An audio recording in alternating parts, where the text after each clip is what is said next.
Christine Persichetti. A bunch of Catholic volunteers are caring for God's creation, learning the ABCs of gardening, thanks to a community project run by the Sisters of St. Joseph. Current News' Katie Vasquez takes us out to Hampton Bays, where the fruits of their labor are going to a good cause. Tomatoes, yellow string beans, and basil, all grown organically thanks to some nuns in Hampton Bays. Very busy. The Sisters of St. Joseph say the Good Ground Heritage Garden is about caring for God's creation and sowing the seeds of that in others. We have to draw from Pope Francis, saying his belief in the earth and the sacredness of it and the sharing of it with one another.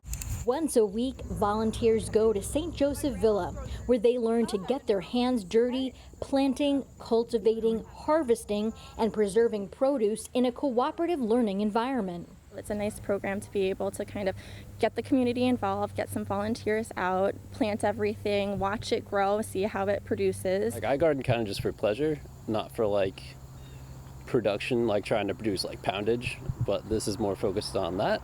And that's interesting to learn about. But even though the volunteers are only gardening for fun, these crops are going to a good cause.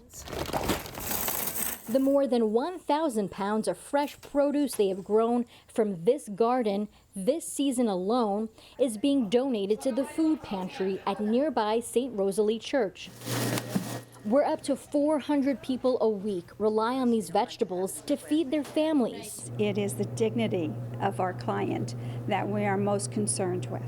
So when you go shopping as a consumer, that fresh produce is the golden food that you're going to be bringing home. With more than 5 seasons of growing and giving, the volunteers have donated thousands of pounds of food, cultivating a sense of community, one string bean at a time. This one's good size. In Hampton Bays, Katie Vasquez, Currents News. Cardinals and bishops from across the globe will soon be gathering at the Vatican, where they will have the first of 2 worldwide meetings for the Synod. The October undertaking is meant to figure out how we can grow together as a universal church.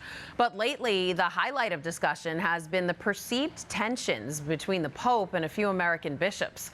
The papal representative to the United States, Cardinal-elect Christophe Pierre, counters the prelates are in communion with the pontiff. This is what Pope Francis tells us all the time, tensions is not bad. On the conditions that you are not totally enclosed in your tensions, you still try to look at the person and not just the idea that the person is carrying on. Some reports are saying the Pope could impose pontifical secrecy on the Synod meeting, meaning not only would opinions and votes be kept confidential, but also the topics addressed. Taking a deeper dive now into next month's Synod on Synodality, we're joined by national correspondent for the Tablet and Crux, John Lavenberg. Hey, John. Hi, Christine. So, John, tell us about the process leading up to the assembly at the Vatican and why there may be a need for secrecy. Yeah, so this need for secrecy, and it's well known that inside the room at the Synod, no cameras, no journalists will be allowed. And that's because they think that's important to preserve honest and frank discussions, to allow all the delegates from around the world to express their true feelings on how to move the church forward, which is the goal of this Synod. All right, so what are some of the topics that will be addressed? So, of course, there's a lot of the hot button issues that have been well documented, talking about same-sex unions, married priests, women ordination, things of that nature. But then there's also issues looking at evangelization, catechesis, faith formation, topics that really about how do we evangelize and bring people to the church, the next generation to the church moving forward. Wow, they're going to cover a lot. So how does the Synod on Synodality differ from previous synods with the bishops? Sure. So this synod is different in the sense that up until this point, the Synod of Bishops has only been bishops allowed in those rooms to have those conversations. Now, for the first time, laymen and women religious will be there as well to participate in these discussions. And what's also unique is the Synod of Bishops is split into 2 parts, this October, and then it will conclude next October, where any formal changes will be announced. All right, we'll have to wait and see what happens. John Lavenberg, national correspondent for the Tablet and Crux. Thanks for being here. Thanks, Christine. You can follow more of John's reporting on the Synod online at thetablet.org. A federal judge has declared a revised version of the Deferred Action for Childhood Arrivals program, or DACA, unlawful.